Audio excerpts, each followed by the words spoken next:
We may allow the supper to be meant in Acts 2, verse 42, because the breaking of bread is there connected with other exercises of devotion. But there is only one clear notice of the observance of this ordinance in the whole book of Acts, chapter 20, verse 7. This notice, however, is thought to be sufficient and quite in point. On the first day of the week the disciples came together to break bread. Therefore it was their usual practice. Nothing, it would seem, could be more convincing. Had the words indeed been a general assertion intended to notify the usage of the church, the argument had been good.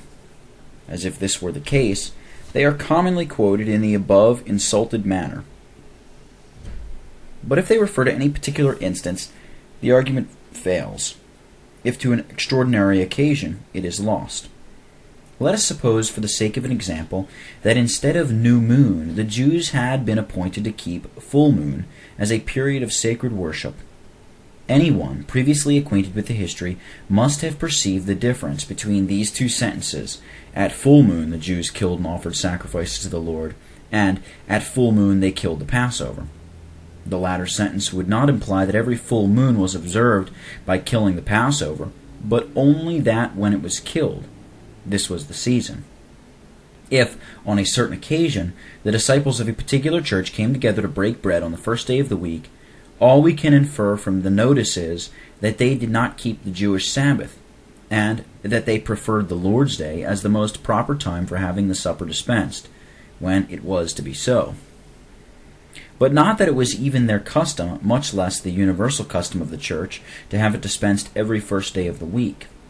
If farther, there being something extraordinary mentioned in regard to that occasion, such as the presence of an apostle, which they had not every Lord's Day, the natural conclusion is that the opportunity was embraced on this account. On the first day of the week, when Paul being present, the disciples came together to keep the Lord's Supper. He officiated and honored the dispensation of that ordinance with a discourse of uncommon length. As in visiting the churches he intended to confirm them, it was proper to dispense the sacrament, though perhaps not at the usual time, if times were then fixed, ere he departed, and accordingly, choosing to honor the first day of the week with this sacred observance, he waited for it, delaying his departure till it should be past. But the multitude continued in the apostles' doctrine and fellowship, and in the breaking of bread. Now, as we find they met on the first day of the week for this breaking of bread, their continuance in the practice must denote the constancy of it every first day of the week. Such arguments need no refutation. To persevere, be diligent, and wax bold in the faith of the gospel, and the observance of divine institutions is one thing. To have the sacrament every Sabbath is another. The former may obtain, where the latter does not. And here a footnote, Acts 2, verse 42, see verse 46, Colossians 4, verse 2. Thirdly, certain intimations unfriendly to the idea of weekly communion occur. Not only is there no proof in its favor, there is something against it. The first passage of which we shall here revert for more particular consideration is 1 Corinthians 10, chapter 11, verse 20, where we have a notice by of the mode of observance. Let us attend to the reasoning in chapter 10. Some of the Corinthian Christians had given great offense to their brethren, whose consciences were weaker, by partaking at feasts with their heathen friends, even of meats devoted to idols. This liberty was not expedient, did not tend to edification. It scandalized not only Jews and Gentiles, but the church of God, verses 23 through 33. The apostle admonishes them to consider the nature of that fellowship they professed in the Lord's Supper. The cup of blessing which we bless, is it not the communion of the blood of Christ, etc.? They were to take care they did not trespass against their conjunct profession of this fellowship, either by symbolizing with the heathen, or offending the consciences of their brethren in seeming to do so. We being many, says he, are one body and one bread, for we are all partakers of that one bread. Now, in the first place, this reasoning tends to establish a general rule, not restricted to members of one congregation, as if it were enough for them to be observant of one another, without regarding the consciences of their brethren in other congregations pertaining to the same body. We, says the apostle, including himself, who was not directly a member of the Corinthian church, we Christians, being many, are one body. But how does the argument from the testification of this in the supper apply? Where is its force? Or why should an appeal be made to what is done in this ordinance, if there was not by it, even in that age, as far as could be attained, a circulation of visibly expressed communion throughout the body? We, being many, are one bread, for we are all partakers of that one bread. The conclusion is that, therefore, wherever we are, and whatever be our more immediate connections with the church, we must beware of stumbling or offending any of our brethren in the body, particularly of causing general offense. Though directly connected with this, or the other congregation, we are members of one body, and stand related to our brethren in all the congregations of which it consists. Of this our fellowship with them, in the great ordinance of visible communion, is the token and pledge. But secondly, there were several congregations even at Corinth. The reasoning which proves that there were several distinct congregations at Jerusalem, at Antioch, at Ephesus, etc., proves that the Christians at Corinth might be spoken of or addressed as one church, like those in the places specified, and yet be divided into several congregations.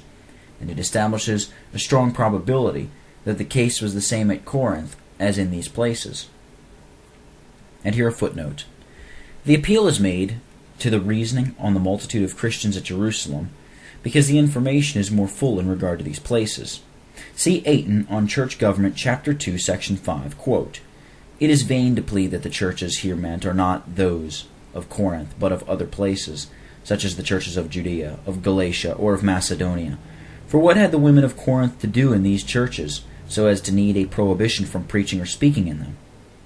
However improperly some of them might be disposed to conduct themselves in their own churches, there is no reason why to think they were itinerants." Vindication by Whitlock, page 12.